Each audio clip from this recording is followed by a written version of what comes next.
এটা ছিল বাজিতপুর মধ্যপাড়ার প্রথম মহাপ্রভুর ভোগ। অষ্টতর ব্যাপী কীর্তন হয়েছে। তো এইটাতে আমরা সবাই একসঙ্গে আনন্দ করে প্রথম অনুষ্ঠিত হলো বাজিতপুর মধ্যপাড়া দুর্গা মন্দির কমিটি উপলক্ষে এই আয়োজন করা হয়েছে। শ্রীকৃষ্ণের জন্মাষ্টমীর দিন এটা উপস্থাপনা করা হয়েছে মন্দির প্রাঙ্গণে। তো প্রথম করা হয়েছে, ভালোই লাগছিল আমাদের সকলেরই। বছরে বাজিতপুর গ্রামে 2-3টে কীর্তন হয়, বৈশাখ জ্যৈষ্ঠ মাস কীর্তন হয়। তো এবারও আমাদের বাজিতপুর মধ্যপাড়াতে চালু হলো অষ্টপ্রহর ব্যাপী অখণ্ড মহানাম যজ্ঞ শ্রীকৃষ্ণের জন্মাষ্টমী উপলক্ষে।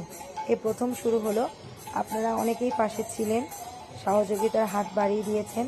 আপনারা এভাবেই প্রত্যেক বছর আমাদেরকে সাহায্য করবেন, সহযোগিতার হাত বাড়িয়ে দেবেন।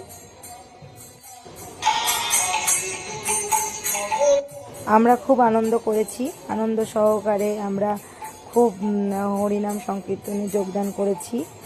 তো রাধারানীর কৃপাতে আপনারা আশীর্বাদ করবেন, এরপরে যেন আমরা এগিয়ে যেতে পারি। রাধে রাধে।